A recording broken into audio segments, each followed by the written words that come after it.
This week on RSBANDB Update, 2025 heads into the rearview mirror with the demise of Treasure Hunter reigning supreme. Thieving, Runecrafting, and Crafting all received expansion level updates. Also, Amascut, combat achievements, and League's Catalyst were 2025's tentpole updates. This is RSBANDB Update, episode 1069, recorded Thursday, December 18th, 2025. 2025 in review.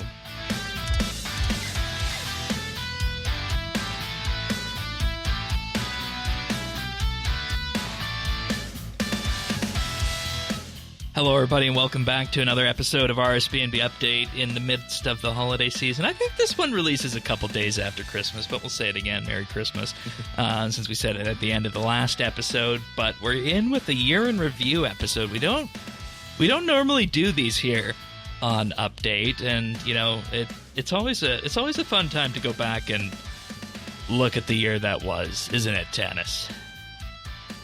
Yeah, and what a year it was. Lots of grand realizations for us, right? Yeah. Yep. Also joining us on this episode is Avernick. You normally do quests and lore with us, but you played a lot of the content this year. We're going to talk about quests, so we thought, come on the year in review episode and share your opinions. Yeah. Where did the year go? But apparently we did things, and we'll remember them as we go. And your opinions have never been wrong. Exactly. Also joining us is Thaxi, who does combat mathy type stuff with us, and also was on for a couple Quest Week this year. But welcome to a year in review episode. Yeah, good to be back. Indeed. So, of course, Update would not be possible without our experienced tier Patreon members, and, you guys have really carried us through this year, and hopefully you guys have enjoyed everything we put forward, and give yourself a pat on the back for a full year of supporting Update, as many of you have. So this week, that is Amos Reed, Bladecom, Dominic R., Jade Gizmo, Jason S., Jesse W., Julia W., Keski, Lemon Lodge, Luminos, Ricky A., Oasis, Snail Mage, The Naked Captain, and Tim. And of course, with that, you'll be hearing about our full Patreon offerings a little bit later in the podcast. But of course, if you want to follow along right now, full show notes can be found over at update.show. We also have our friends chatting game at BitsBytes and the community Discord over at update.show/Discord. But we kind of need to begin with the strife this year that has, been the constant yo-yo. Bad news first. Well, no, it's not bad news, because it's a RuneScape podcast, Shane. It's a RuneScape podcast. In a turn of events that I never anticipated and never thought they could do, Treasure Hunter is going away next month in January. Oh, that thing. Yeah. Like, it's a long road. If we go back to January or February, I'm not picturing we're in this position we're in right now. I mean, do we call it strife? Because, that's just a 10, 15, however many year long open wound. 2012, a Squirrel of Fortune. Like, when this is gone, this is like the Munchkin singing at the end of the Wizard of Oz, man. This is the end of Return of the Jedi, man. This is an end to strife. I know, and it's like, how the hell? Like, it's been a rough road this year for various aspects of the game and the community, I'll say. But did any of you think, realistically, that we'd be here right now, weeks away from Treasure Hunter going away? No. And I still think that there's a lot of unanswered questions about this. Thaxi, you've been there's good still at, another shoe that might drop, right? Yeah. Say again? You've been good at pointing at those unanswered questions that we're kind of still waiting for at this point. At this point, my biggest concern is that we're actually not out of the strife, that we've built up systems for complaining about things, because that's what's been required to get this removed, and that those systems of complaining of things are going to find a new focus and to something to target. Exactly. And I'm not giving them suggestions. Which is like that's why I'm jumping up and down, being like, finally, finally, we can call bullshit on bullshit because the big bad boogeyman's gone. So now when you run your mouths, it's probably bullshit. Oh, And, you mean on the systems of complaining is bullshit? Yes, Mhm. I agree. There are some systems of complaining that I would love to. Yeah. Anyways, and it's like, how do you do this? I mean, obviously you plug the code in and it goes away, but how do you justify to your higher ups that you're gonna, in 18 months, 2.5 years, make a turnaround for this game by removing Treasure Hunter and focusing on subscribers? How do you sell that? Because that's I what don't needs to think it's happen at this point. I don't think it's a projection of what could be. I think it's a projection of where we were going. This is going off a cliff. So you're kind of in the inevitable camp then. Then they had to do something. I feel like they must have been in a position where they had to do something bold. Yeah. hear me out. We import all of old school RuneScape into RuneScape 3, change nothing except the combat style. See how that goes. That sounds like a new Lumbridge, game. if they're fixing Lumbridge, they could fix everything. And There's they have the choice. that's been my It's biggest their code. like that's been my biggest thing that I've had issues with on old school is the combat system. Like I've said, to much criticism when we were doing the old school show, I said if there was still some paid progression in this game or daily challenges to help me get through the skills that I hated, and if the combat system was different, there is a very real chance that I would have been playing old school full time. And This is not a cook, by the way. This is an argument a joke. for daily Yeah. challenges. No, yeah, and that's a very important point. Mention that this is not something that is feasibly possible. But you look at everything that's happening. The quests are becoming more grounded. We got a PVM boss that focuses on the mid levels, which is something hasn't happened in a long time. They're doing things like the Lumbridge cleanup, which is effectively, like it or not, removing elements of what was, the Sixth Age and the Battle of Lumbridge from the game. So it is a grounding of the game and bringing it back to, not have those huge scars on it from that tumultuous 2012 to, 2016 period, I think. When you look at it, and the biggest thing that sits there, the thing that was the most smelly of all that was Treasure Hunter. So goodbye.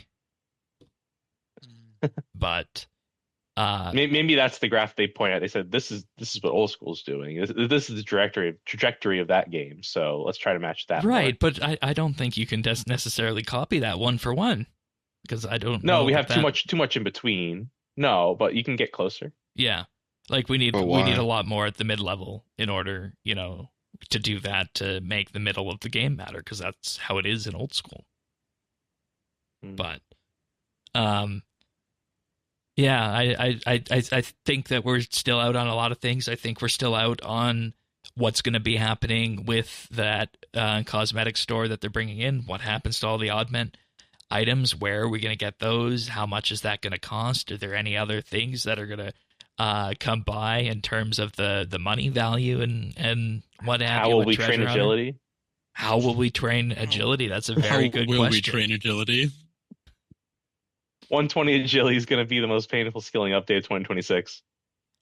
The Iron Men who are listening to this are shaking their heads in your general direction, but also they're like, "Oh, thank God, we might get an easier way to train agility." Yeah. Because let me tell you, the group Iron Man, my agility level, Not fun. Not fun. Anachronia is only fun for so long. Yeah. Only so long. So, I mean, we're weeks away, so I don't want to, belabor this point too much. But is there anything else on Treasure Hunter and the removal announcement that we want to just mention here from anybody? This dead horse has already been beat. I hope that the J mods that were on the team that made content for Treasure Hunter are appropriately relocated into the regular team and not laid off.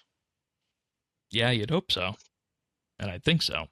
But hopefully, There's probably a bigger monster behind the one that was slain, but I'm sure That's Live fine. Ops will come up with more mead and sand themed promotions for us to enjoy. Yay! It's a little bit. It's a little better. All right. It's safe to say that this wouldn't have been possible without Mod North as the new CEO, which was announced in early March. Yep. The first thing he announces in one of his interviews he did for a gaming magazine was that the path that RS3's monetization is on is not sustainable.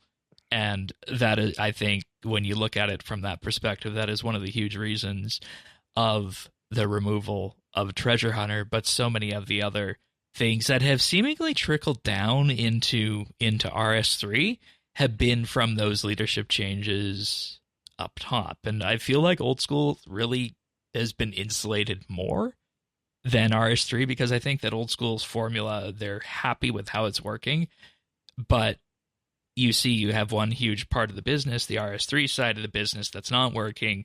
As CEO, you need your people who are in charge of RS3 to make that work, and that probably began with his appointment as CEO. He's done media since then. He's been on most of the big announcements, whether it be customer support or Treasure Hunter removal or even the roadmap stuff. Do we think that a lot of this decision had to do with or the decision about the Treasure Hunter removal and the change of direction? Do we think that comes down to the new CEO aspect, or was that something that was probably in the works before? I think he may have been the catalyst for it, but I think the majority of people at the company would be very happy to have seen it go. Right? I think that they accepted it just like the players did as a way to keep the lights on. I think there's probably no love lost for Treasure Hunter at Jagex for the average Jagex staff. Right, and especially when you consider how many of them play the game and how many of them have endgame accounts, right? So, Tannis, we always talk about the business side of it and the unfortunate realities that brings. How do you feel about Mod North now that we're 9 months in since he was announced?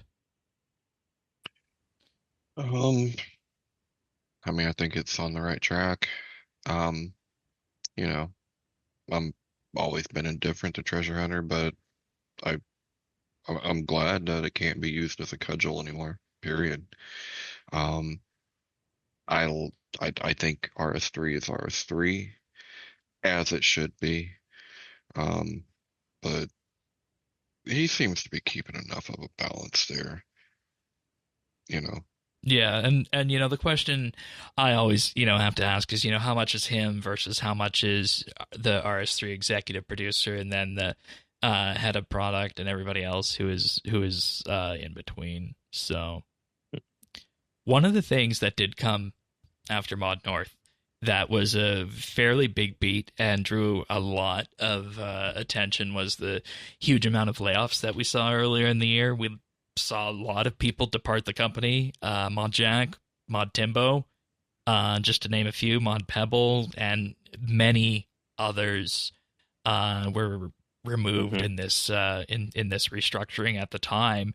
And it really was, I think, the turning point for the community because we said on that episode at that point, I know I did, that, there's been 2 other times in this game's history that I'd been worried, and this was one of them.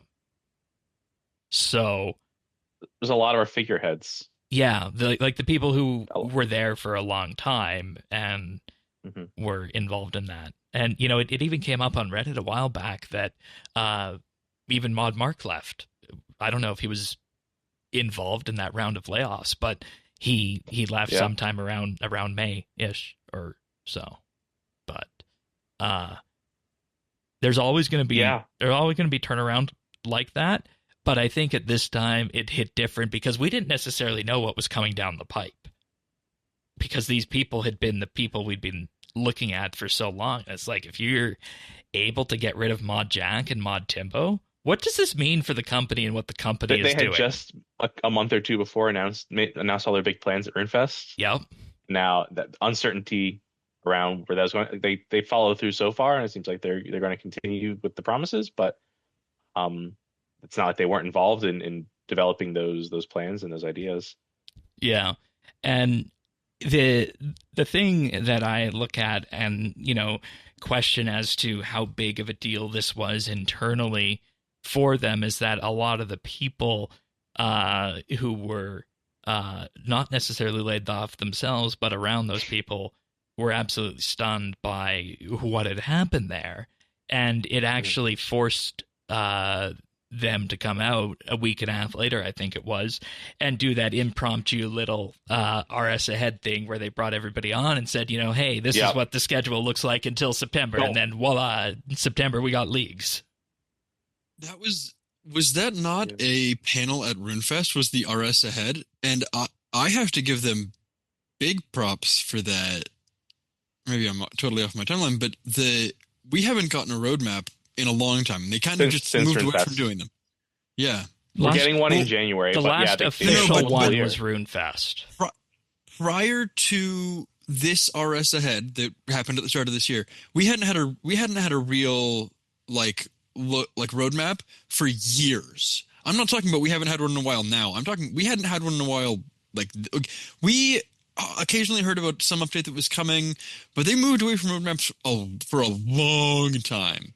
Yeah. And a lot of the times the old roadmaps, when they put something on them, it shifted often a lot in terms of release date.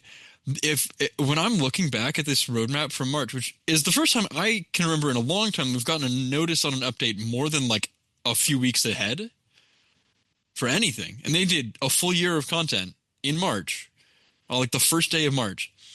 And they even managed to keep it. Yeah.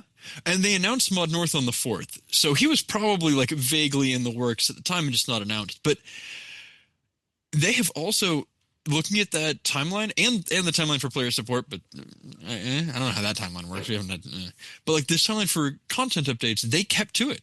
For the first time in my memory of the game, they actually kept to every item on a roadmap. They delivered exactly what they promised us to deliver, which is astonishingly encouraging to me. And they even did a periodic roadmap check-in after that, the most recent one being in November, where it highlighted what the updates for December were going to be, where they've been, and of course what January looks like for that. So, I mean, this is something, like you're saying, that we didn't really have before, but lo and behold, now they're actually kind of doing. And I have to really, really underscore how important it is to keep it up, because if you do not, then you go back into the same sort of situation where you lose the players' trust, and then you're back to square one in terms of rebuilding that trust. I kind of want to jump in here just because the roadmap's great and sticking to it, huge, kudos on that. But let's not forget where we were. When the roadmap came out, right? They needed that. We needed that. As much as I hate bad or just bullshit criticism, I do appreciate the good criticism, and I feel like the good pressure forced their hand with that. So yeah. When it's used properly, they rose to that pressure. They rose and responded appropriately to all of that. The game is improving. It's moving in a direction that I think, on the whole, the community believes is good for the first time in a while. Yeah, that's encouraging. And there are other things that have changed in that same sort of vein. In particular, when it came around to June and the Pride stuff, is that people were wondering, well, where is the Pride event this year? And, why isn't there one? And eventually it came out through various media and, JMods talking behind the scenes that it was a decision effectively made at the top levels of management to not do it based on the current social climate that exists in 2025. And, it was, I don't remember what came first, whether it was that or the layoffs. I think they might have been close hand in hand within the layoffs were first. A few weeks. But that also, of course, put Jagex's feet to the fire. And, you can make the argument that it might be immersion breaking for the game, but at the same time, we've talked countless times on both OSRS Update and this show as to the importance of putting those types of events in game, even if it be something as simple as the identifying characters and their representation. And that was a rough patch on the went very silent this year. They folded to non-existent or not directed political pressure. The threat of political pressure from the way the United States government was going, and that in wanting to not be a news story, they actually became a news story. Which I don't think they were anticipating based on where it came from with that. Yeah. So then again, maybe they knew they were damned if they do, damned if they don't. Yeah. Because you remember when Mod Wolf, I think was his mod name, did the first OSR's Pride event in something like 2017, and effectively the community pitchforks came out for him on that. Mod Wolf is no longer with the company. No, he is not, but he left for other reasons. He's doing quite well where he's at now. But over time, the community's acceptance of such a thing, even in old school, increased, I will say. So it's not that, it was a game decision that was made to do. It's that there was something on the management side that was a decision that was made to not have those events in game. And, if we're looking at 2026 here, do you guys think it's a repeat of 2025 where nothing happens and it's just a simple rerun, or are they going to go back and do it? I think that there is less unsureness in both the EU and NA, like in the Western world, about potential consequences of supporting those type of inclusion activities. I think we're more set on where we stand and what the consequences are likely to be for it. I would be surprised if they didn't put something together. All right. I think they have more headroom, right? Like I think they would feel like we have more room if we want to do this. I really think they probably felt like they were going to get protested from one side or another. It just was a matter of where it was coming. But now I think there would be a lot more room, right? Like we know who the bad guys are, the good guys are. It's pretty established. Yeah. All right. Well, we wanted to spend a bit of time talking about Jagex in particular, and some of the things that company-wide had an impact on us in doing the show, and those were the big beats there. But we're actually going to talk about some content right now, and it wouldn't be RSBANDB update without starting on the quests. So we're going to just start this off here, and I'm going to go to you, Thaxi, first, because yours came first in the storyline. I am the odd man out here. For me, the quest of the year was Pharaoh's Folly. I absolutely love the way that this quest tied up all of the desert storylines. Every single thing except for the gods being weird got tied up with this. It was like we brought together the stories that everything from the feud to the spirits of the Elid to the series where we're in and saving the Carib in Al-Qarid, all of the other desert storylines that happened outside of Menaphos got tied up in a nice little package in this quest. And the things that all of the strands that were left untouched were the Desert Pantheon. And that's what Eclipse of the Heart kind of dealt with. But I love that this brought us to all of the locations and had us do that. I love the puzzle at the start of this where you're escaping shifting tombs and you're having to talk to all the cats and actually do that felt like a really well-designed puzzle to me. That escape from shifting tombs. Same thing with the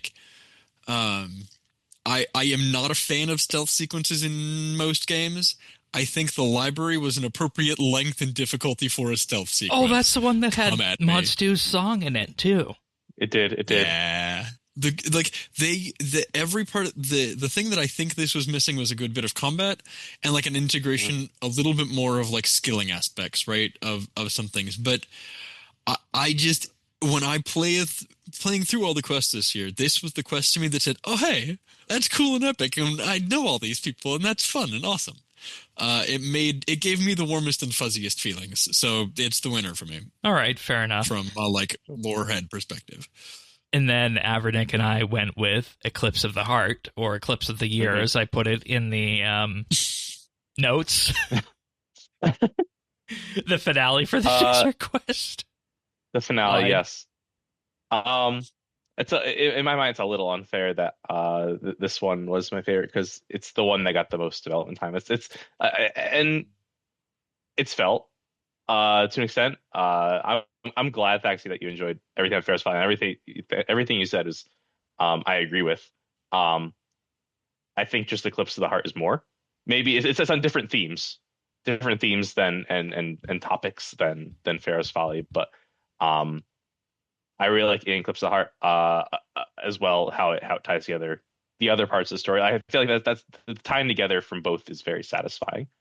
I feel like they both of those quests pay good respects to the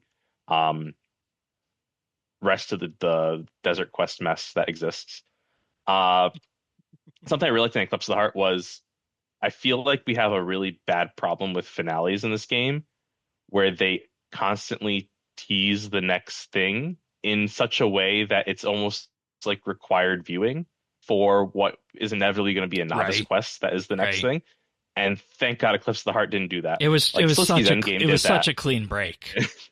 It's thank God. It needed to end cleanly, and it did. And they did it in 3 quests. They ended that quest line in 3 quests. Granted, Zemregal is still sitting in our fort prison to be dealt with later. As he do be. But, you know... That's kind of a different storyline. That's a different storyline in particular that I don't necessarily care too much about. But I am glad that we got a conclusion on the Desert Quest line. I think what they did with Iklara and Amascut and that entire family in that quest, including the appearance from Tupmakin at the end, I think that is such a good blueprint for how to do quests that want to interact with these non-corporeal entities, that you don't necessarily need to go down the path of doing something like Children of Ma or Fate of the Gods that we had in the 6th Age arc. So it was that, and then the execution of the combat side of it, the puzzle inside the quest as well. I wouldn't say anything was particularly difficult, but they were solid. Yeah, they were solid. Yeah, it didn't need to be difficult on that, and you know it was also the right level of puzzle associated with it as well. And you know another reason that I wanted to highlight this in particular is that, you know, if there is ever the opportunity to end another quest line series or to bring another quest line to conclusion, I think we'd all like to see a finale for the gnomes. No, Havernick doesn't want the gnomes. I'm good with letting the gnomes languish in irrelevancy. Okay, but if you we see them, then their cloaking technology failed, and we should never see them. But if we were congratulations, you just wrote the Paul line for the next gnome quest. How many gnome quests do you think they'd need realistically to finish the line? Need gun to their head 1. Okay. How many they'd like? 2 is probably fair. 3 seems excessive. Okay. Yeah. Get into Arpasandra Kilgluff. Done. That would be an interesting fight to see on RS3. My biggest issue with the gnome quests, sorry, tangent, is that the emotional hook starting in Path of Gluffery, and I think Prisoner of Gluffery, is finding that old guy. I forget his name. Is it Bolry? Yep. We did that. Congratulations. Right. As far as we see in Arpasandra, it's kind of like a mess. Like the leadership's doing. It's just like Abaddon, right? Kind of mystical. So as far as I'm concerned, no immediate threat, and we saved the guy we went out to save. So quest complete. And I mean, if they did a Glow fight, that would be the perfect opportunity to start actually doing difficult RS3 quest combat boss fights like Old School does. I don't think we should be learning any lessons from Monkey Madness 2. No. And I am here to point out that the Amascut boss fight was dope. It was. Like, they don't, the quest version of it too was. Yeah. That's what I mean. Oh, no, okay. but that's what I mean is in terms of like challenging quest bosses, they've done a few. They're out there. All right. I died to Brink of Extinction like 80 billion times when it came out. Brink of Extinction? Hawk hurt me. 2012. That's a 13-year-old quest. He said when it came out. When it came out. That was Evolution of Combat? It was. Anyways. I will say I probably died to Raziel once or twice. Okay, I'll give you that. Okay. All right. As things go with update, when we start tangenting, that means it's time to move on to the next segment. Skilling update of the year, and Tanis and I are starting with this one. It's a recent one, 120 Thieving. Why for you, Tanis? So, one word, completeness. Just because it's a full update? From top to bottom, this was what a 120 looks like and should look like, and there was a lot of, I mean, there's just so much good stuff in there. All that loot. I mean, all the loot, but the skilling methods, and at first the skill min-maxing. Thinking, yeah, there was just thorough, right? Like, it was polished. It was, I would say, probably the best 120 expansion of any skill so far since Farming and Herblar. Those were Wasn't really that the good, last but one? I think this might have been. It might have topped They're them. still not learning their lessons. They're still making the 99 to like 110 or 120 parts of skills completely different skills than the 1 to 99 experience. With the heist, you mean? They're going back and fixing it for some things, but since mining, they have not fixed the skill top to bottom on release. That fletching re-tier is very long overdue. Like heists need to, like fletching and crafting are completely different skills. You train them completely differently when you hit 100 versus when you were and see, the thing is, I don't Thieving like that. is the same now, but also they did backfill a bit, and they did add a few thieving things below 99. Oh yeah, for that, yeah. And I think a lot of the pickpocketing and the safes and whatnot are in a good space for that. They needed a level like 75 or 80 heist. Yes, and that's what I was going to say. And that can be an update later. But I think if you put a heist in the 60 to 80 band somewhere, I think that's going to be perfect with that in terms of what's needed.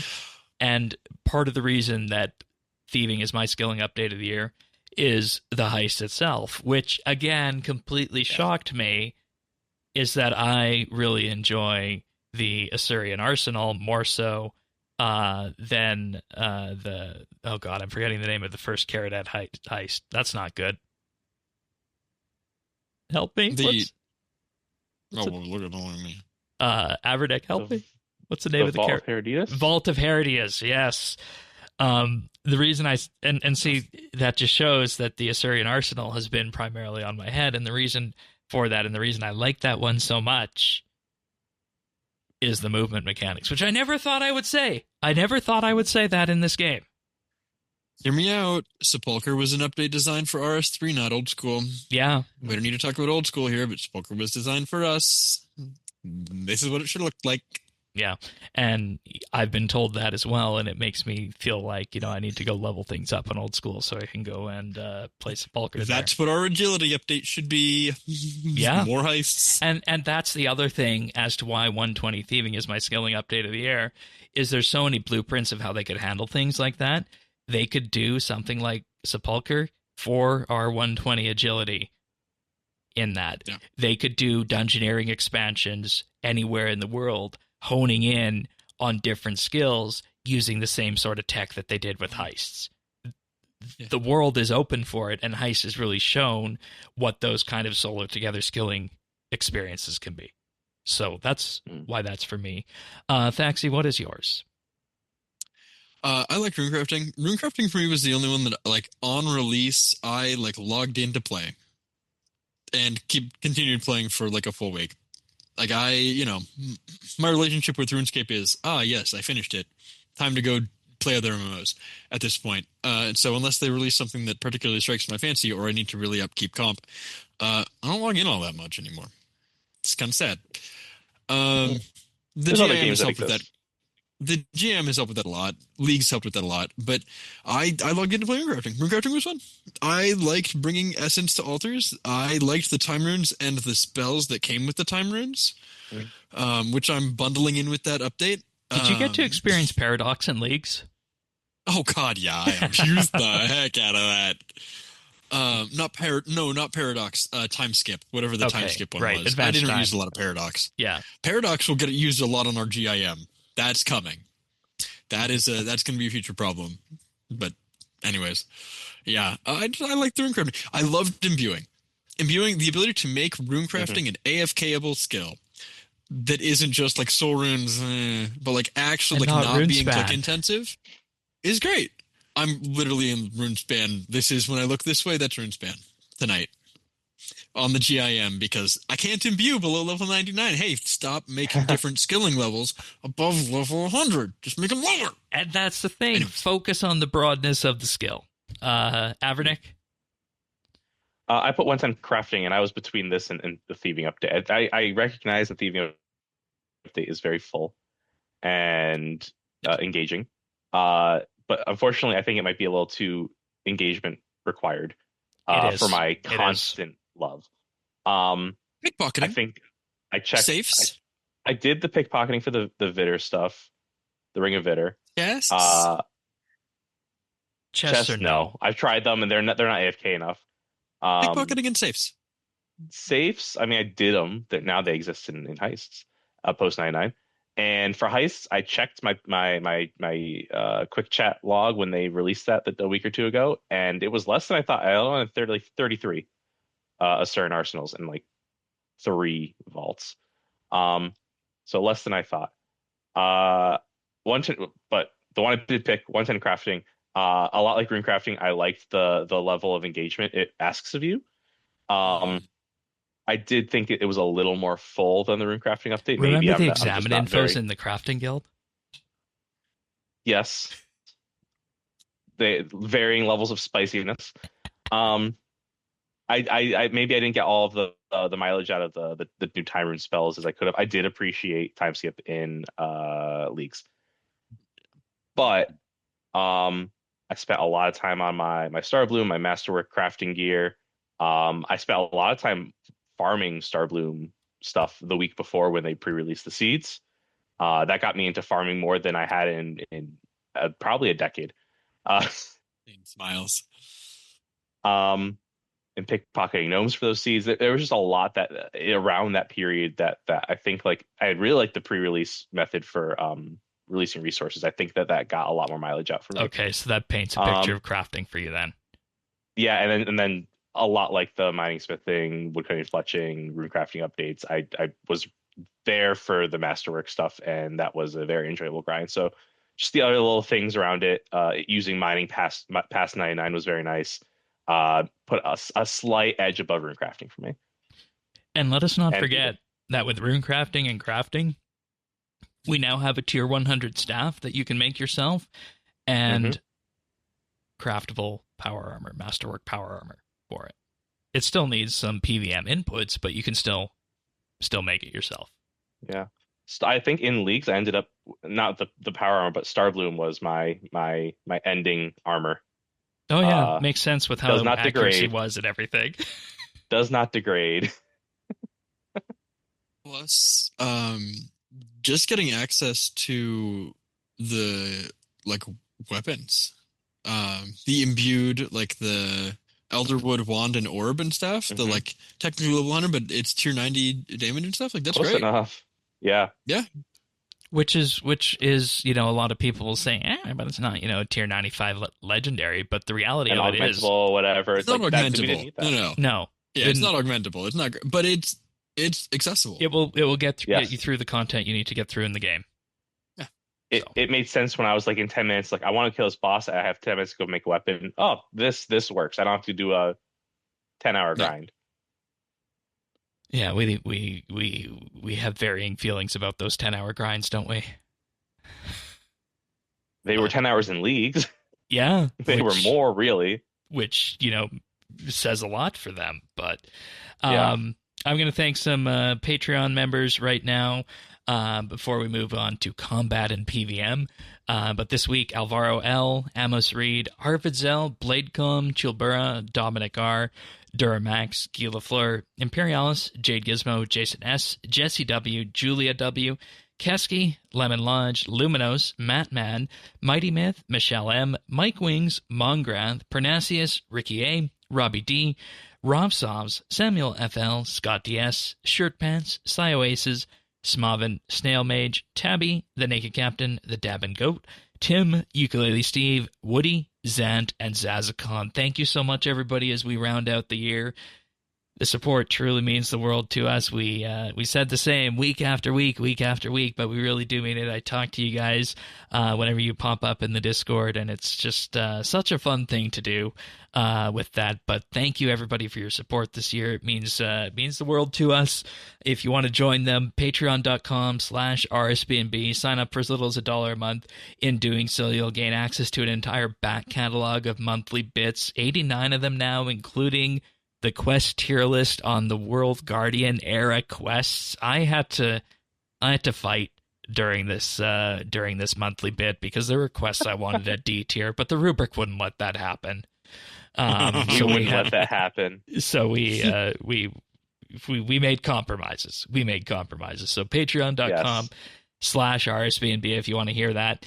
We also do have our community tier where for $3 a month, you'll get a shout out at the top of the show, enjoy high quality stereo versions of the show, amongst other things, including submitting monthly bit ideas to us and working on those monthly bit ideas, submitting Patreon discussion topics, and of course taking part in our community nights. And then of course we do have starting fresh, I guess, for the new year, since we're a week away from the clip show at this point.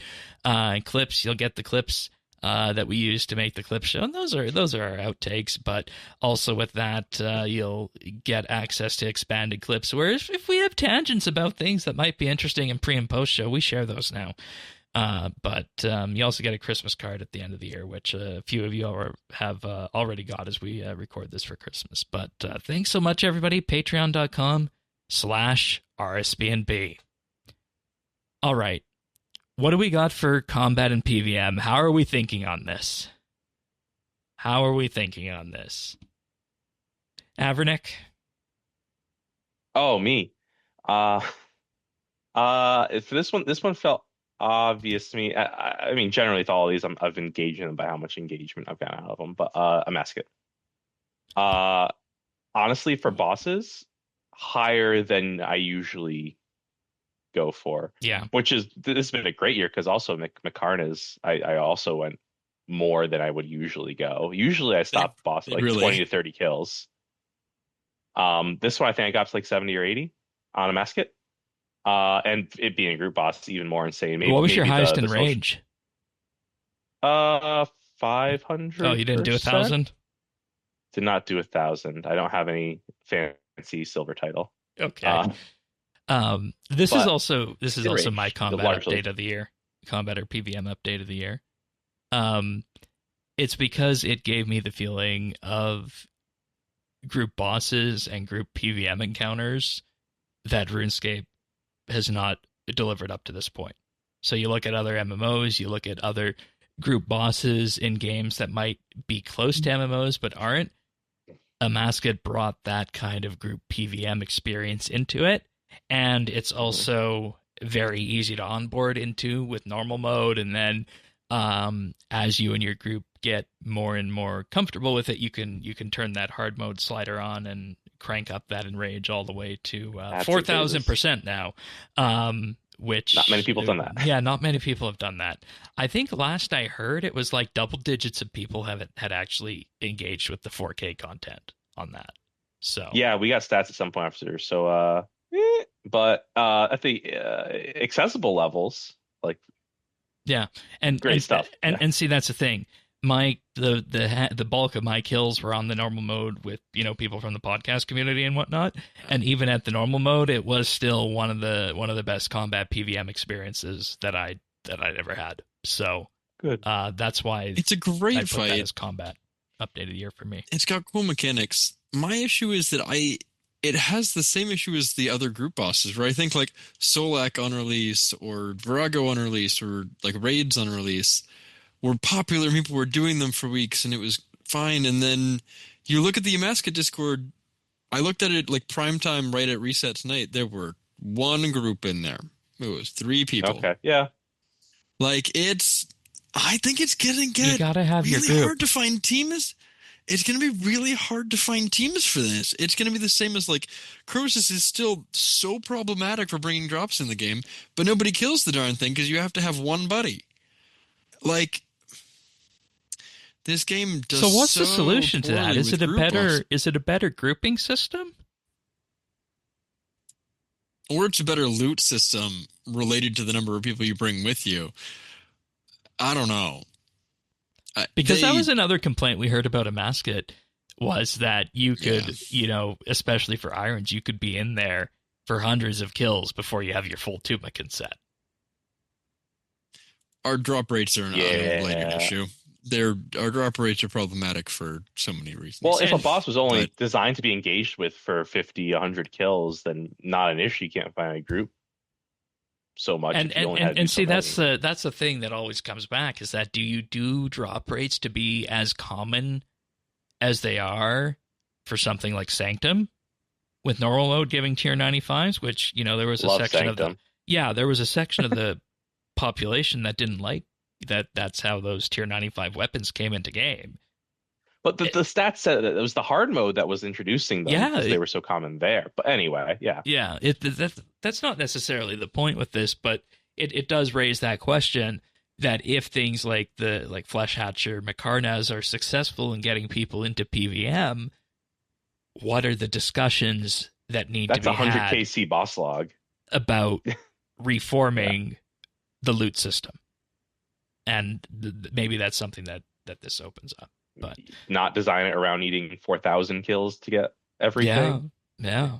And we even saw that in It'd be leagues changed. with people going horrendously dry at even basic bosses like Araxor. So, Tannis, combat update of the year. My combat update of the year is actually Avernix's skilling update of the year. So yeah, Masterwork, I love it. Battle Staff, and Magic Armor. I'm a big advocate of being able to create or craft your own gear.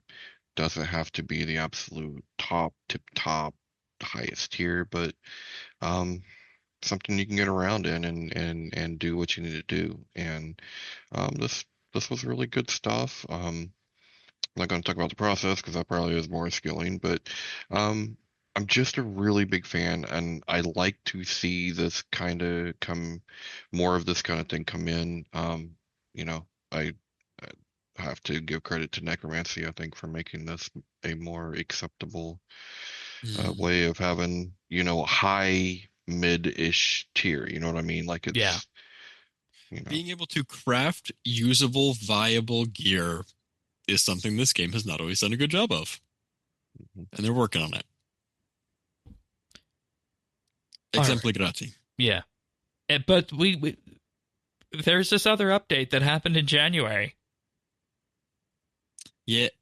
Was it January? Yeah, Well, they announced it in your January. combat update was January. Nah, it was. Yeah, no, it was. They released it later. No, it was way out Really? before RuneFest. Yeah. Combat Mastery achievements. Go. Yeah. I mean, in terms of how combat changed this year, we got a big boss, we got a little boss, we got a couple of Slayer creatures, but combat, the thing that I think brought most people into combat and did the most good for combat is achievements. And this is going to come back up again. I am a person that likes having a task list in front of me. It feels real good to check stuff off of it. I have done this forever. This is so much of my gaming on RuneScape these days is like hunting for rune score, and that kind of died with this because I can't do these master achievements, and they flooded rune score with the highest tier combat mastery achievements that are very challenging. But I like this update. Having a set of tasks to go through at a boss, like on the group Iron Man, on the like Leagues account, just like it felt satisfying to me. Like, all right, let's just go do a few kills at each of the bosses as I like get the skills and equipment to use them, and let's just do all the mastery achievements and like earn some of the rewards from that. Like getting tier 2 on those mastery achievements isn't too terribly hard. Like it was worth it on Leagues to be able to get into the God Wars dungeon with no kill count. Yeah, and maybe that's like Awesome. the biggest thing that they, these things bring is that not only is there the progression for, through the various tiers, or in terms of, completing all the easy, medium, hard, elite, master, and grandmaster achievements, but there's that other sideways progression too, through the various tiers of the War's Blessing, which is a big thing and something we always talk about as being a positive thing that needs to be added to the game. And you are right, Thaxi. It did actually come out in February. Just looking at the date here right now. Every level of player who wants to interact with PVM, be they not like novice or experienced, has something they can go towards and some unlockable reward, either cosmetic or gameplay altering. Right. And the gameplay altering rewards are earlier. Like the design on it was just well done in terms of how it's balanced for rewards.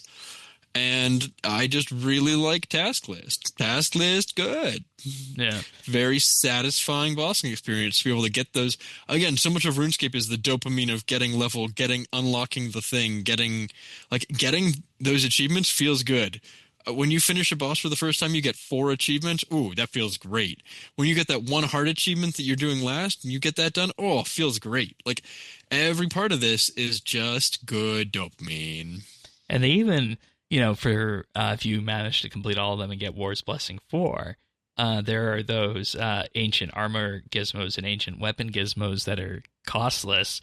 You get one of each of them, basically giving you a free, very expensive perk with that. So they threw all those things effectively at the wall with this. And, I think this is going to be an update that's just going to keep giving and giving and giving as we get more bosses in the game. So I am very excited for the Fletch Hatcher achievements because they can't be that hard. No, that'll be just so that's fun, something everybody can do, right? Kills we can take to mid-level exactly. bosses. All right. Well, with that, we can move on now to the quality of life section. And I scratched my head when I initially thought of this, and what do we have here for this? The first thing, I think that the first person that actually put the list together was you, Avernick. So what are you going to go with if you're picking one? Sure. I put together a list of just going through the wiki of what looked like QOL updates to me, and the one I appreciated the most this year was the interface sharing. That was a godsend for Leagues. That's exactly why. I don't think that Leagues would be anywhere near as accessible as it was if this update didn't happen, where you could not even share with other players, just import your own. They relied on this for whatever janky SAM account thing they did to make the Leagues accounts. And we all loved it. And by loving, I mean we did it for 5 seconds and didn't think about it. Yeah. Because it was what it needed to be. It took less than an hour. Thank you. Because that's always one of your things, Thaxi, is that it takes you however long to set up a new account with all the settings. I spent 2 hours standing in Berthorpe, now Lumbridge. Yeah, absolutely. It's like I'm just twiddling my thumbs, going through all the menus. Yeah. And, with this, they did also do a post where they shared some of the community interfaces. And I think the interesting thing that they did with that is that the bulk of them were PVM related. There was only a couple that weren't PVM related. And I think it would be really interesting to lean on this for the new year to kind of, get a good generalist section of interfaces available as we head into this integrity era. and maybe even, with that, use some of those to spruce up the default There were interfaces like for the 40 games. that they shared. Only Yeah. like 2 of them had less than the maximum number of action bars turned on. Right, and you don't need that. A lot of people don't need that. I would be remiss to say this isn't a stopgap for a just better defaults, but Oh yeah. Yeah. it is what we correct. needed at the time for what they could do. So that is why it is my pick All right. of the year for QL. Now, a few of us also had a shared QOL update of the year, and that was the Lumbridge cleanup for myself, Tanis, and you, Thaxi. So, again, effectively reverting Lumbridge to 2012 is what this was. Tanis, why is this on your list? Well, a few reasons, but first of all, starting in Lumbridge again, man, that it just hit the spot. And I like to think that, well, I don't know. I guess it might have been in development already, but I feel like it might have been something that they learned from leagues or leagues yeah. played a part. And I love that. I saw him do it with Fresh Start. I see him do it with this, and I think it's healthy and makes the game better. I just like seeing the old Lumbridge too. Yeah, because not only did they update the Yeah. areas of it, they actually changed the pathing of the game through the recommended quest list and the tutorializing of where to go. And, to the point of the fact that Shattered Worlds is gone from that area. The water alters back to be one of the key features in the Lumbridge Swamp. The farming patch, and this is something There it that is. aggravated me for That's the reason a Shane long actually time when likes that the was update. moved. Is back in its rightful spot behind the castle. The Nexus is gone, and we titled this one somewhat tongue in cheek this episode when we talked about it. We titled this one Six Age Erasure, as to are they effectively, why is this happening? Is it because we're trying to effectively redo the early starting experience? Is it in some ways outside of quests retconning the Sixth Age? Like, what exactly is going on here? And that's sort of the discussions that evoked. But I think that when it comes to the core of it, it's just that it feels RuneScape-y. Why was this on your list, Thaxi? Some of the same kind of reasons. I think I was not prepared. I was prepared to condemn this update. I was prepared to be like, oh, really? The crater is already falling apart. Birthorpe is an excellent starting area. They've built so many systems around it. The tutors and the free shops and everything are still there. Like, this doesn't make sense. Other than, like, we're going to nostalgia bait people. Not bait, right? But, like, the game survives off of new players joining because of nostalgia, not because, But, and I was prepared for them to, like, I don't want to say do this as, like, a hack job, but, like, I was not prepared for the length of the notes in this update. I was not prepared for them to move just about everything. Like, I think Chief Thief Robin not being moved in buyers and sellers is the only thing I could ever think of that they didn't change that no longer makes sense with it. Like, they were so incredibly thorough. It's not in there, Shane, I promise. Like, he still shows up south of Lumbridge Castle inside the walls instead of being, like, south of the Lumbridge Swamp wall when you need to go. And, like, but they did such a good job with this of, like, really bringing it back.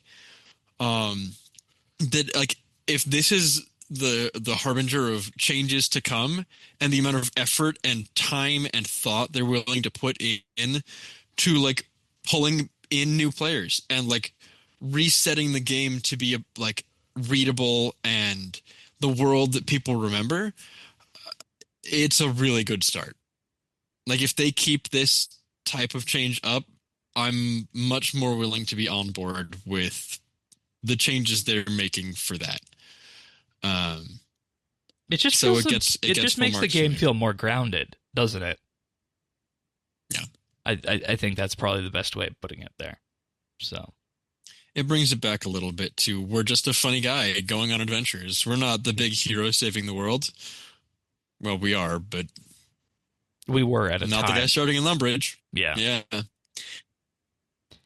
Honorable mention for the QOL category too. I need to give Sponge lots of shout-outs for lots of reasons, but him and the whole crew of people that worked on, because I know he was not the one that did the recoloring, but the whole crew that worked on like the farming QOL update, where they changed all the seeds and herbs and everything to be different colors. Thank you. Just thank you. I have made so many overloads this year and benefited so heavily from your changes. I appreciate you. Yeah, you were thinking that was going to be my QOL update of the year, weren't you? Yeah, the farming dude went for farming patches got moved back because I forget the farming patch dude is also the like no changes ever curmudgeon. Grumble. Which people have said, why don't you play old school more? Because he's actively trying to make RS3 old school so he can have his cake and eat it too. And because he hates Runecrafting and agility, which is a vibe. No, I had the people of the OSRS update convinced that agility would be my first 99 on old school. No. No, it might be sailing now. It might be sailing. A clever trick. Which vibes. Yeah. Might be sailing. Yeesh. Yeah. Sailing good. It is good. It is good. We do also, in the scope of honorable mentions, have to give a note to the accessibility week that was in early November. I think this is the one you were talking about, right, Tanis, where they added the accessibility section of the settings? Yeah, which, kind of brought existing things into one area. Really, the reason I wanted to mention this is just the fact that they continue to do accessibility. So it's that continued effort and dedication to it that I just wanted to mention.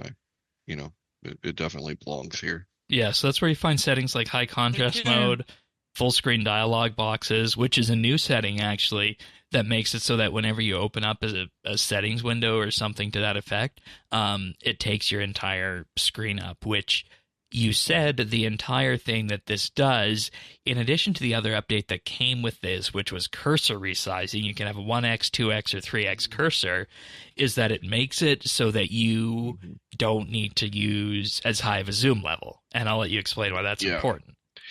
Yeah, so the I almost forgot about the mouse pointer because it becomes such a integral part. But okay, so when you magnify, it makes everything bigger, but it reduces your field of view. So when I'm clicking, it looks like I'm going across the screen, but I'm going this far, and which is part of what makes combat and bossing so difficult. The less magnification, the harder the mouse is to see.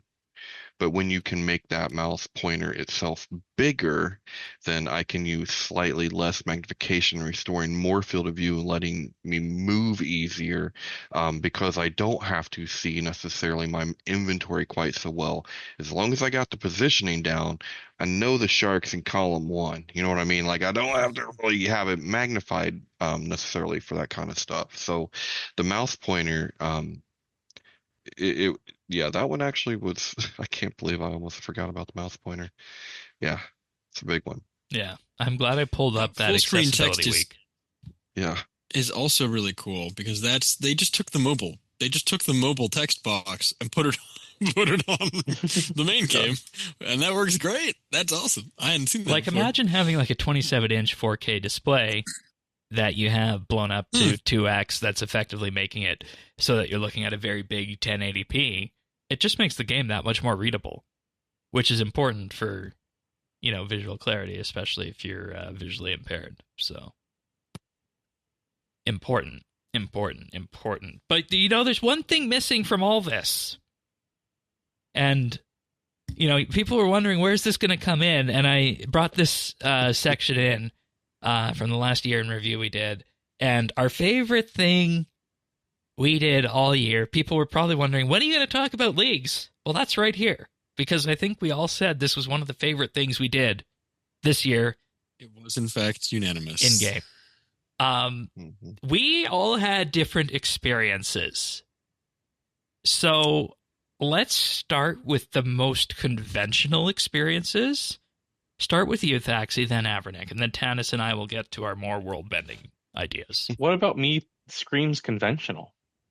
Well, I mean, compared to Tanis and myself, you and Thaxi definitely had conventional experiences, I think.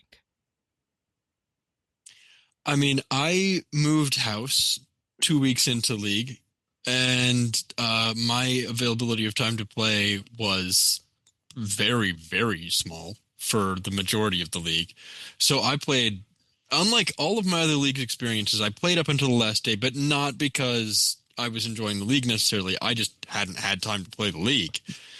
I would have stopped at a similar place had I not been playing leagues, but I played up until literally the last day.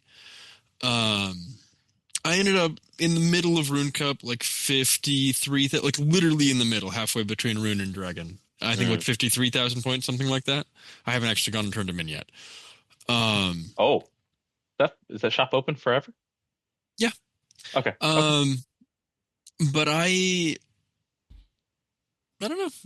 I like task lists. We're coming back around to this today. Task list, good. And it was a question of, can you apply the old school format to RS3 and have it be successful? The League is fun because the League accelerates your progress and gives you a little bit of power fantasy. I think they flubbed some of our power fantasy, especially related to combat, especially related to tasks, actually. And progression. I had done about 90% of in-game achievements before this. Like, most of what I was missing was, like, getting 100 kill count on hard mode bosses that I just couldn't be bothered.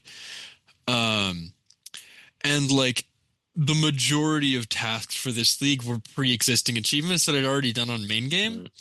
So that one actually stole a lot of the joy for me, was that, like, it wasn't actually new. That's part of why I want region locking, because they'd have to make new tasks for each region or draw in more of the current tasks that are a little bit weirder.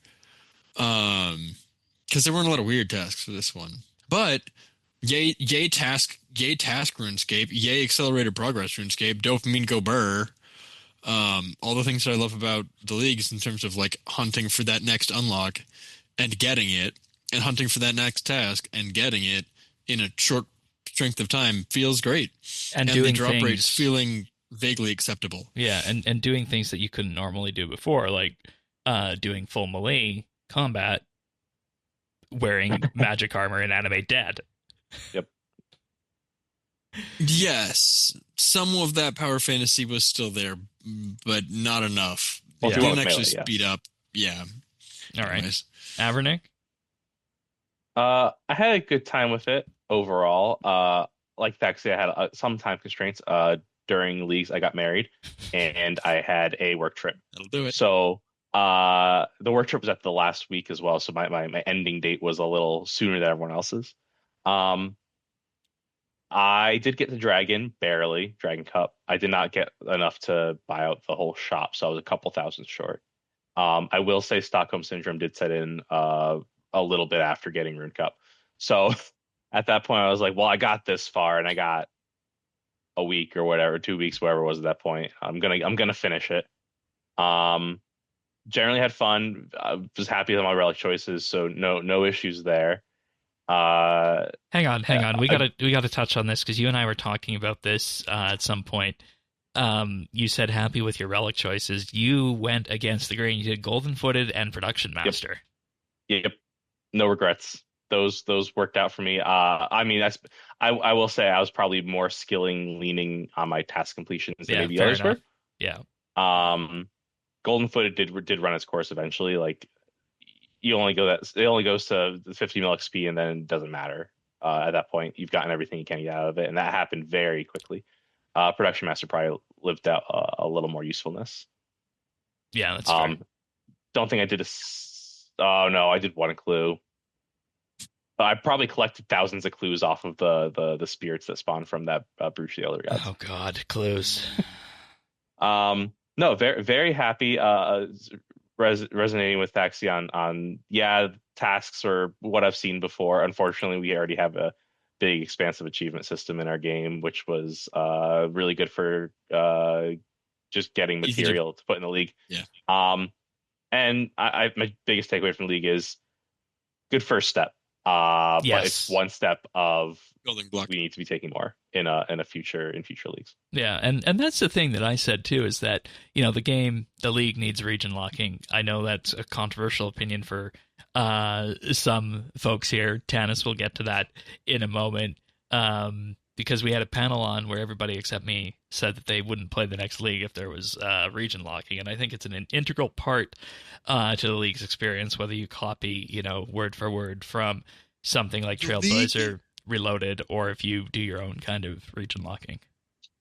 The league needs more unlock milestones, even if that's like we lock the game based on the level banding of the content, and we say like you just get Asgardia Misthalin tier 1, you get, you know, everything like Kandarin and Mauritania at tier 2, and like, and the elf at tier 3, like, and Anachronia at tier 3, like, and the arc, you know, like you just unlock stuff as you get task points, but like there needs to be some additional large progress milestone.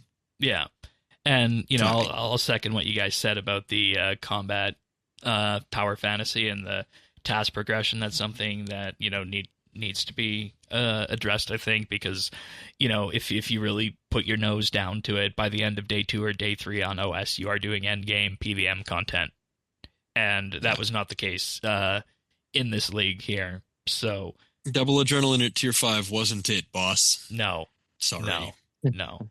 Because, like we talked about, you increase your damage by multiples of magnitude in old school, whereas with this, you're getting double adrenaline. Like, really? So, the other thing that I'll say that came from this for me was a grand realization that our mid-game in general is not great. And there needs to be a fattening out, a broadening out of the mid-game content.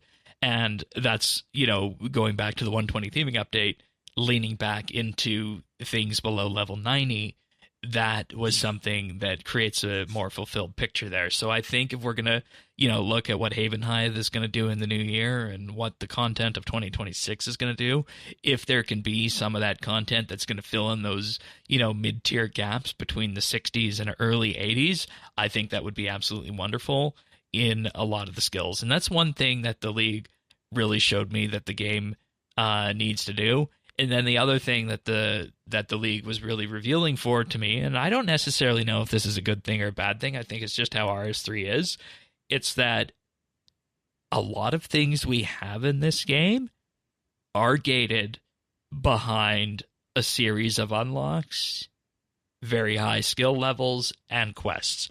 And that's a completely different thing than old school has.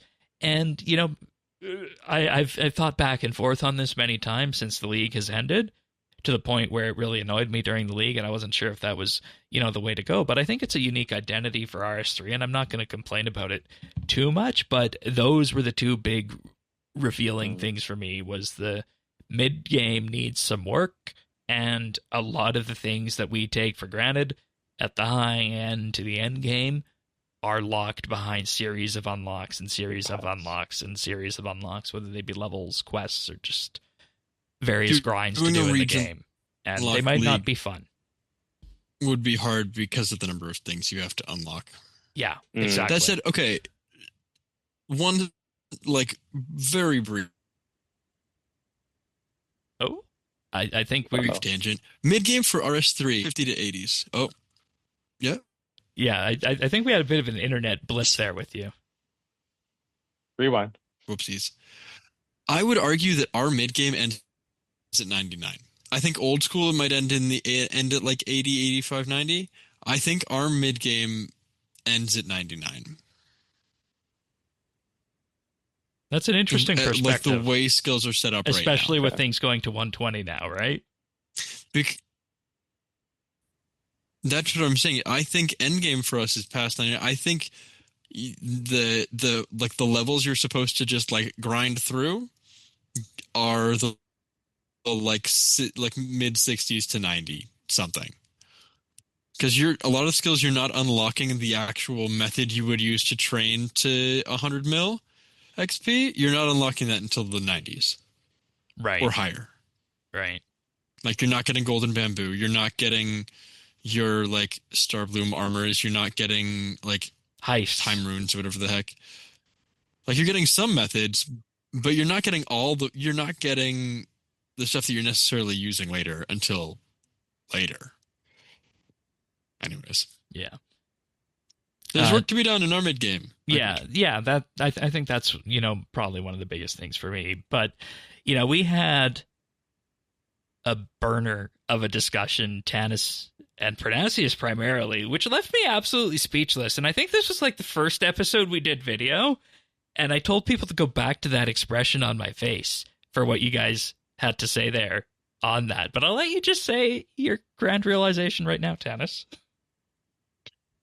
Hey, 2025 was the first year that I got to play RuneScape however the hell I wanted to play RuneScape, and in the way that I've always wanted to play it.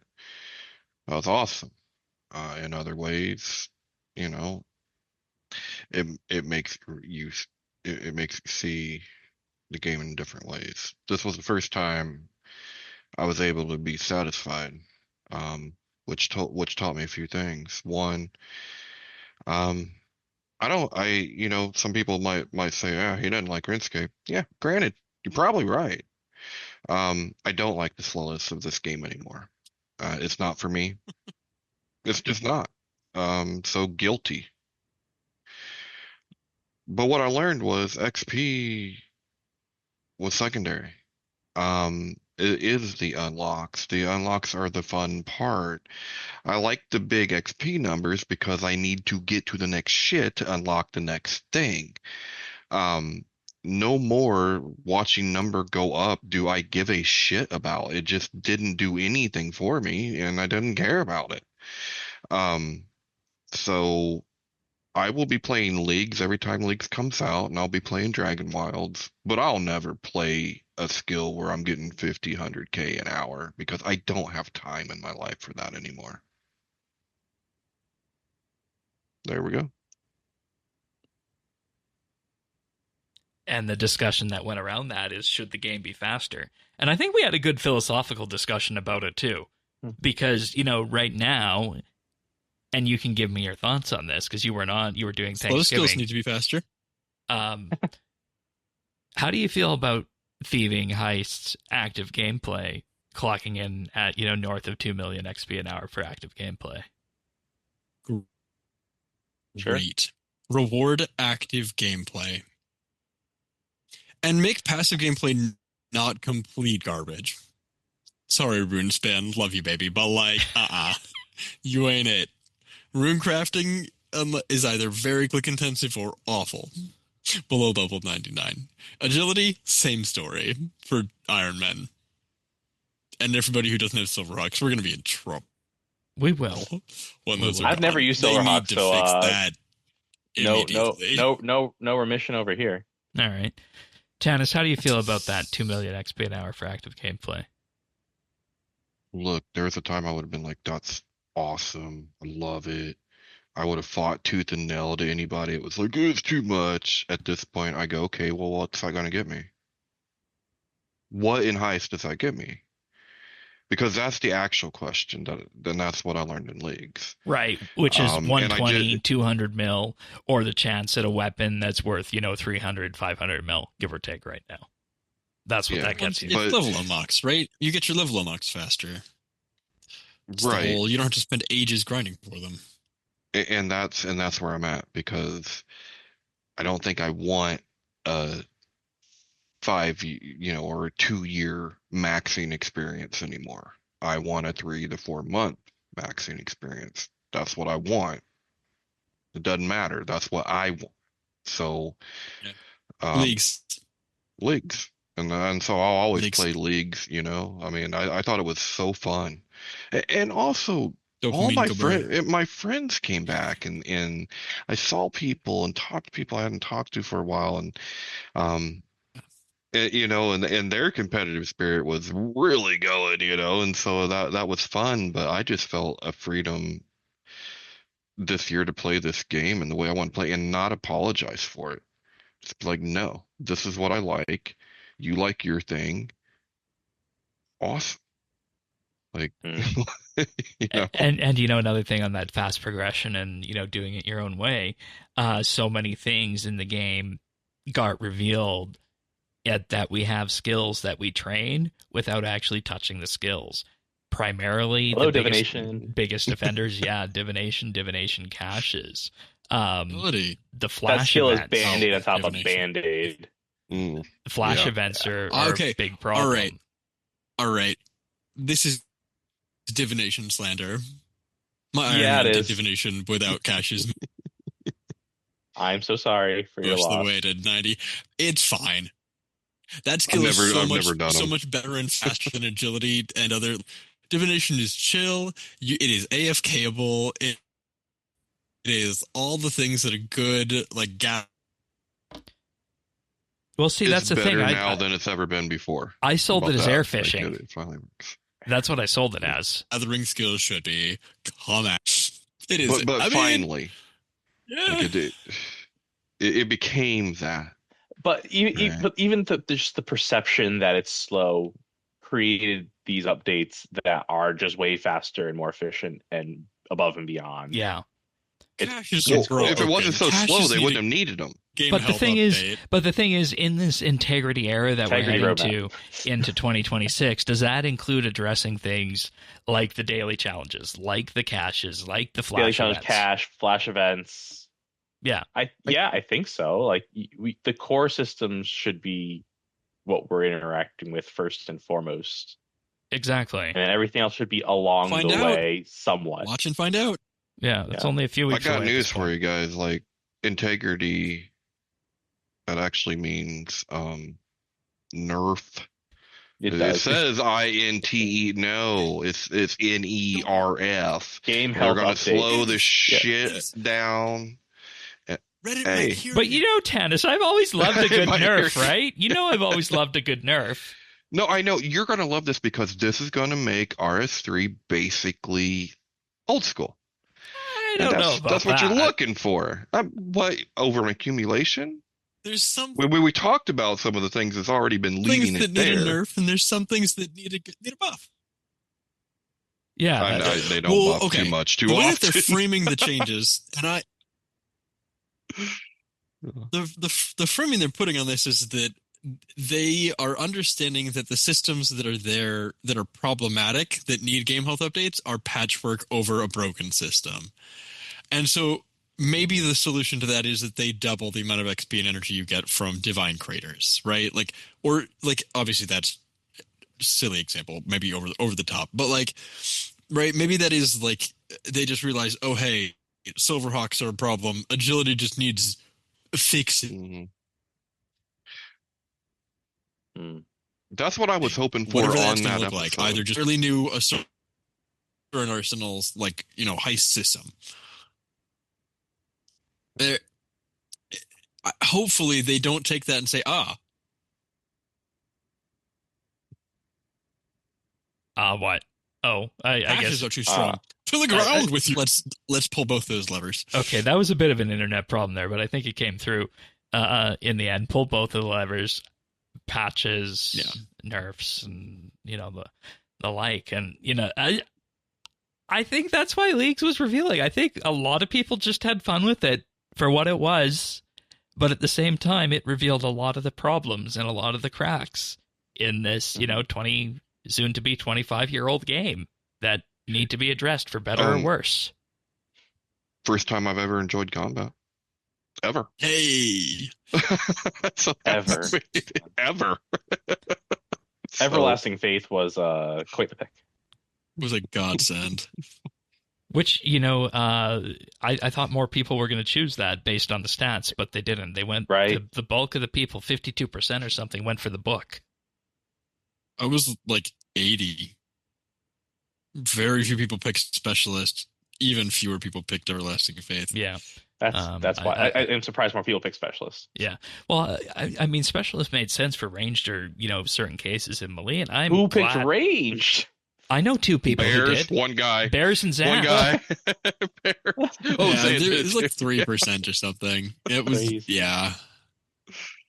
But I mean, saw the data on it. You got to do these things, and you got to throw them up there at the wall, and just if the game can withstand these sorts of rates, that's a good thing at the end. But then it also shows these sort of fissures and cracks as well. Yeah, So. I think that the what we've proved over the past year or two is that we can handle these constant level cap increase updates, and I think that provides a different path where more aggressive XP methods are a bit more okay, because it's not hit 99 or 120 and it's over. They might release 10 more levels in the future, whether that's 99 to 110, 110 to 120, 120 to 130. We got room. Well, there's a technical level problem to actually. overcome for that. We know number. We know what number comes Wait, after. no, we can do it on paper. But 120 is just 126. 104. You could go. I mean, you got 200 mil, right? I mean, That I feel gets like we you to could do something 126. there. Yeah. The ability to expand the levels, I think, makes us a little less afraid of pushing people to the end for whatever the end currently is. XP should not be capped at 200 mil. It should be uncapped, but that does not mean that we need to put up to 130s. That's too much. I disagree with a lot of that, but maybe a different show. Here you guys are charting, the path beyond 200 No. mil, because 126 gets you 200 mil. The next one after that is like just north of there, and then you hit the integer cap. But the thing is that the sole purpose of the game, to push you to the end, or is it the journey to that end? It's yes. But I think the journey matters a lot. But to Thaxie's point, like, it's not just the one number. It's what you do along the way to the number. Like, there's other unlocks. There's other things that you're doing along the way. It's both, in my mind.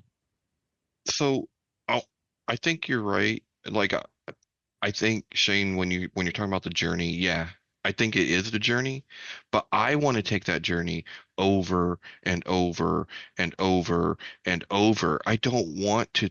I don't want to I don't want it to take forever. I want to do it over and over and over and over and over again because it was fun, right? Maybe do it in different ways. Maybe I'll try doing it this way this time, but I have felt that a lot with Dragon Wilds. I feel like that game that clicks a little more for me. Like doing that same journey a couple times over, and it's fast. The skills are way faster.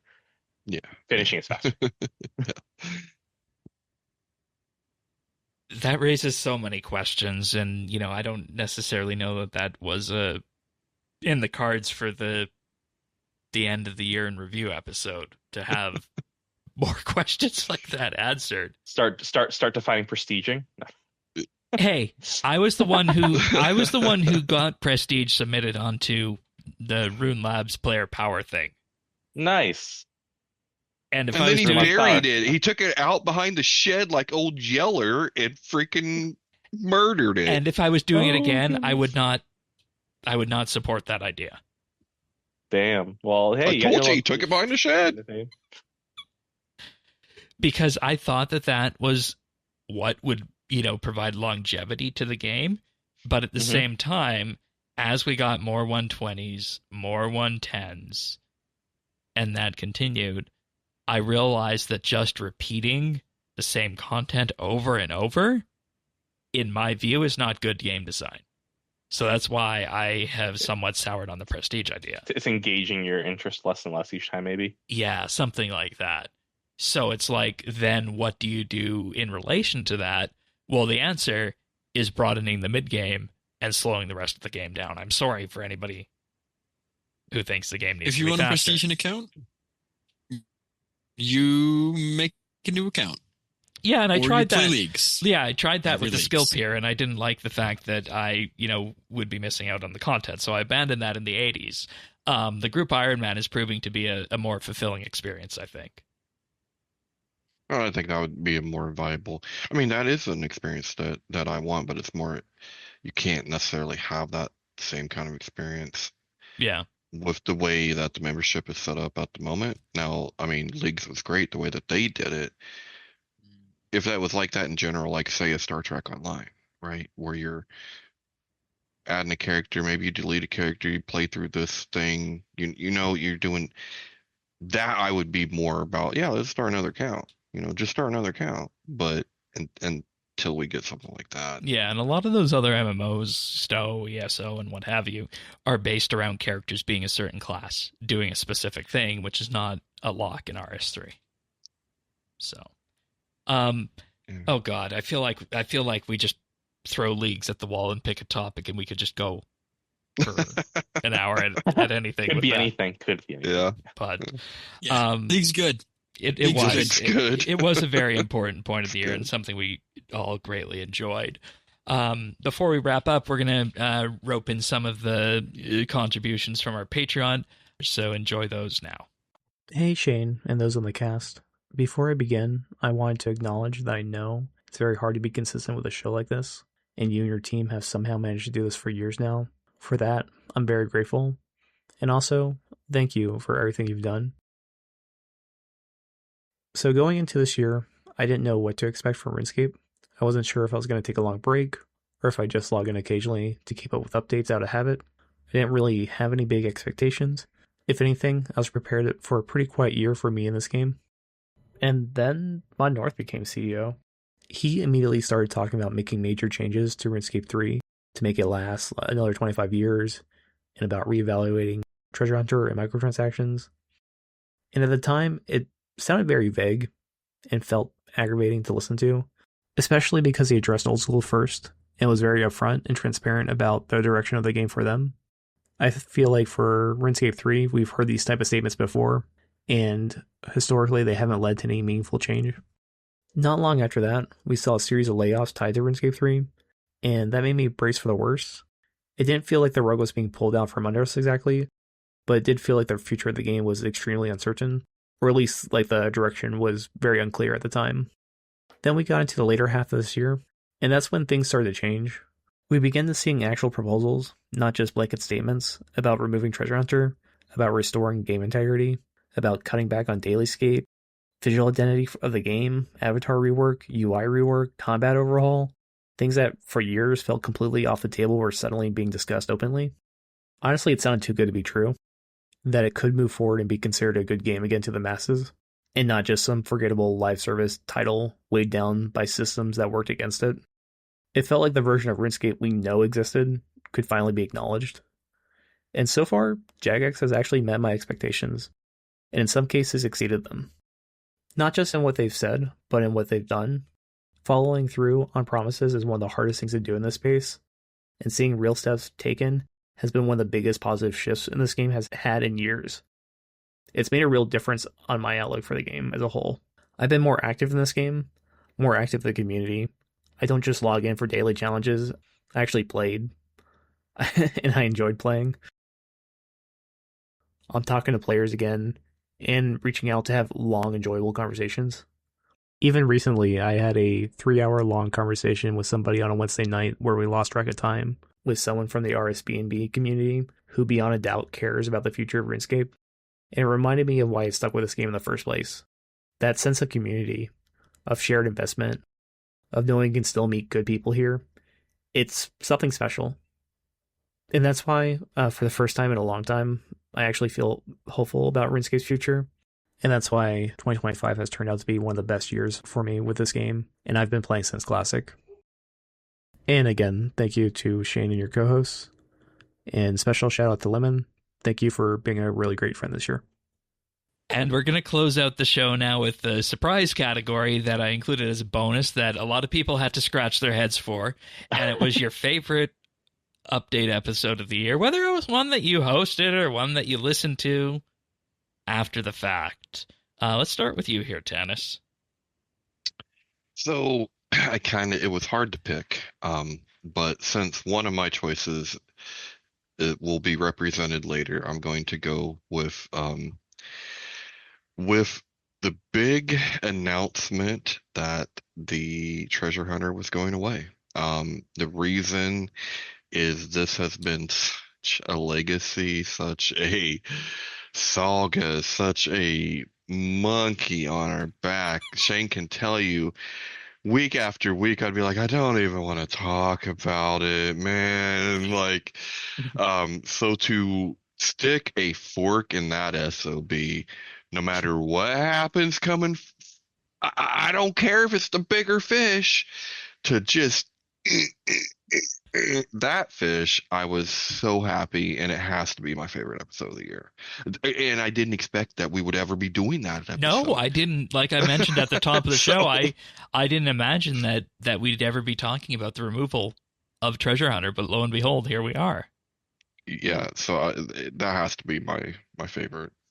All right. Thaxi?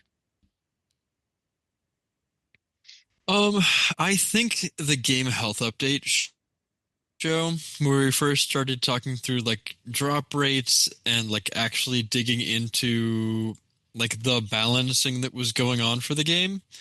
The game balance is so interesting to me always.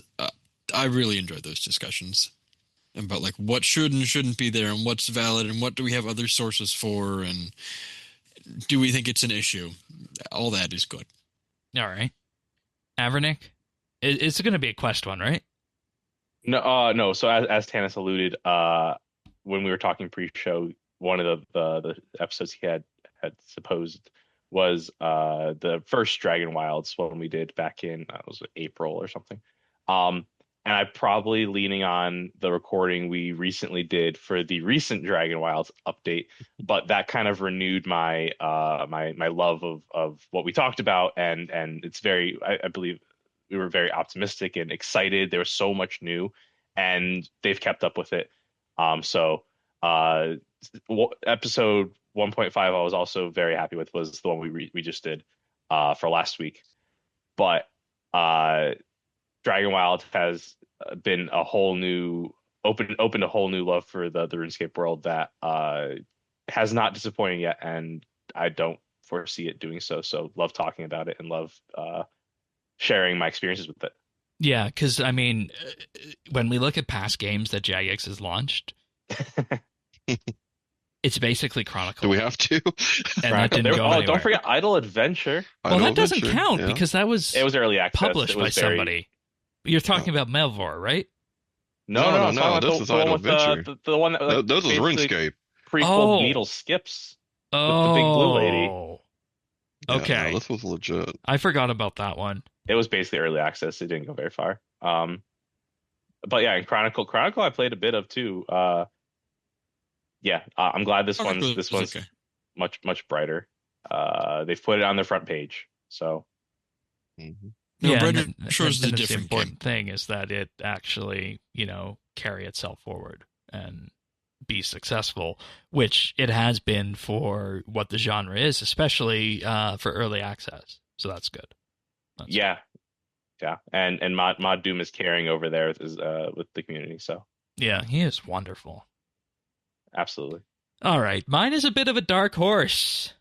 It is the in-person RuneFest episode because I had never had the opportunity to record an episode of this show in person.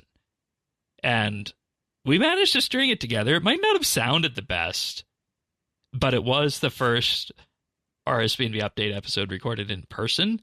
Pulled it off. It also had, this wasn't necessarily brought forward in that episode, but at the time, I was battling great fatigue, largely as a result of jet lag, but I later found out that was also the result of some sort of head cold illness that I picked up that was there and knocked me out for, a week and a half after I got back.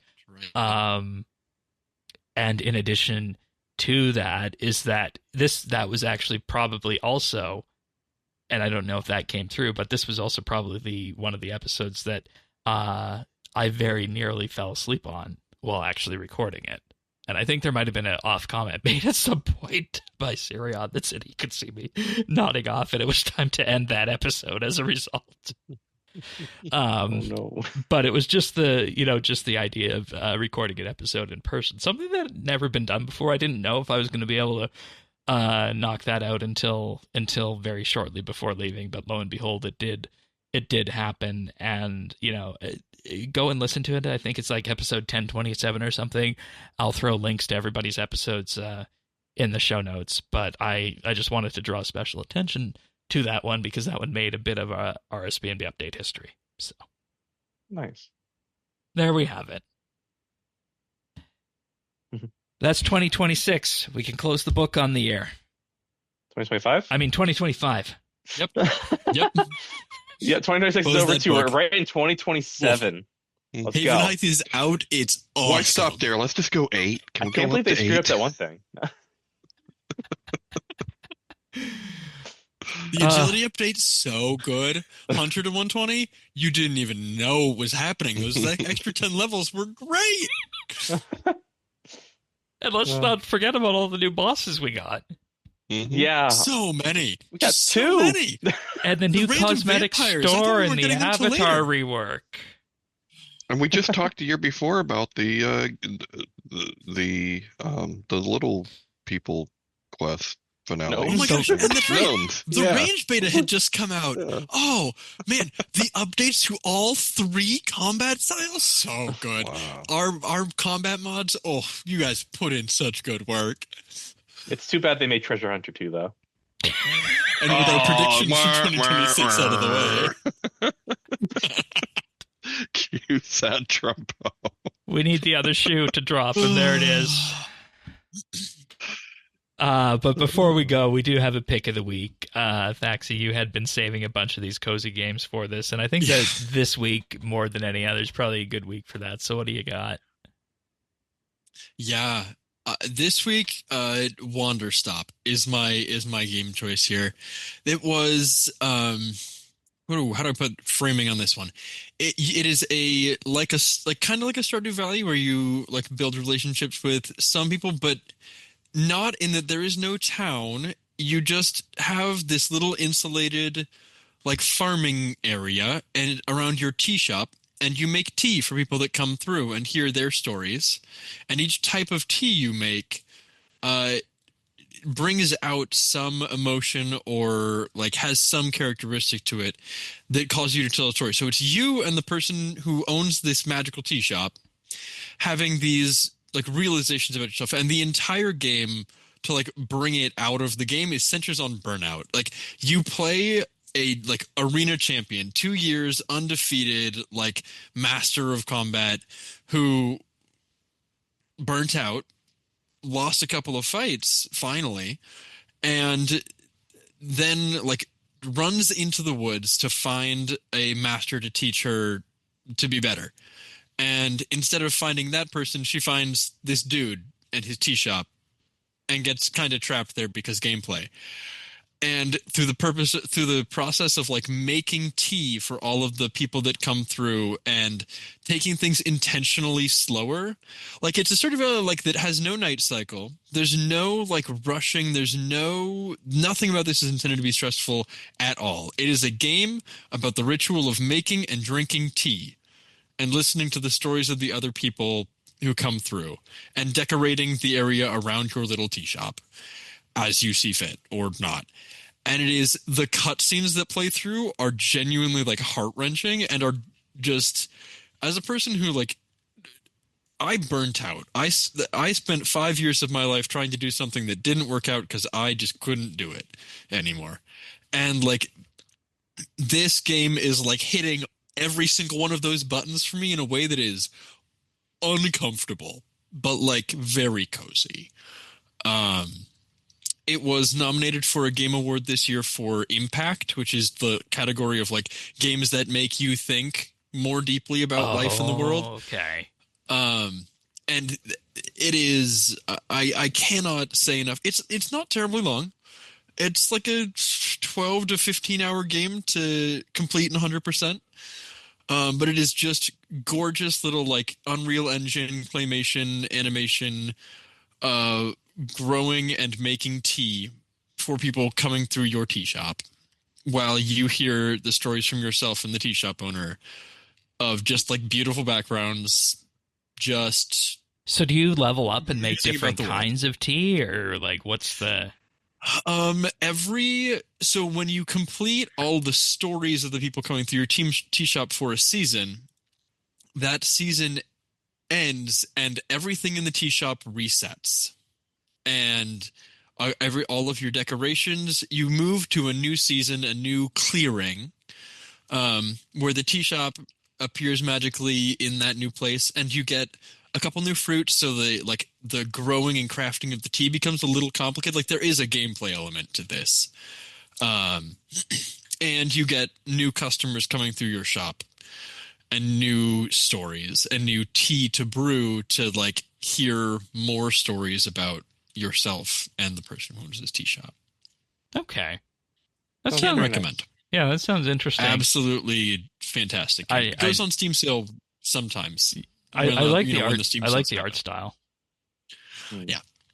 No, it's a gorgeous game focused on like going slow, enjoying the visuals, and really like thinking about stuff. It's good. It's a good little cozy game. I like games that make you think, and Not like your standard farming sim. right, and like you said, it's also leaning into the more thoughtful aspect, making you, I guess, reconsider your life, maybe, or is that too Just far? reframe things. It's a lot of okay. reframing. Yeah. Nice. Nice. No regret induction there. It's just a like, well, how do we think about this differently? All right. That's Wonderstop. I wonder if it will be going on sale because the Steam Winter Sale is starting up soon, but Today, probably. actually, I think. It was Okay. It was on sale for Black Friday. It was on sale in the Steam Summer Sales. I think Okay, it had so one it will sale probably between be there. in Like there. yeah. Not huge, like 20%, but the game's not too yeah, expensive. and I mean it's not even that expensive on its own as it is, so it doesn't matter that much. But good. All right, you can find that linked in the show notes over at update.show. That pretty much brings us to the end here. Next week is the clip show, which Tanis and I will be doing. I've already went through those, and you know how terrifying that could be sometimes going through those clips. I'm sure we were all very well behaved. Yeah, some more than others. Some more than others. So if you want that or any of the other episodes that we do as they come out, as we head into 2026, not 2027 or 2028, 2026, update.show/subscribe. Get the podcast delivered automatically to you on your favorite podcast listening service. Run all the big ones out there: Apple Podcasts, Pocket Casts, Spotify, and more. And of course, YouTube as well, youtube.com/RSBANDB. And as we said last week, Merry Christmas, everybody. But as we are heading closer to New Year's now, Happy New Year is more apt. But thank you for being here, everyone. Tanis, always good having you on and getting to rehash that League's discussion, whatever might have come from it. Yep. Averdick as well. Good to have your thoughts on everything. Even the combat stuff, as though you're normally our quest and such. I really tried really hard and make sure I wasn't going to embarrass myself. I hope I didn't. No, you didn't. You got all the right opinions. You'll be invited back. And then, of course, Thaxi, who typically does math and combat-y stuff. Good having you on, and just good to recap the year. Yeah, good to be here. Well, with that being said, we'll be back next week for another episode of RSBANDB Update. See you then, everyone. Take care. See ya. Bye. Ciao.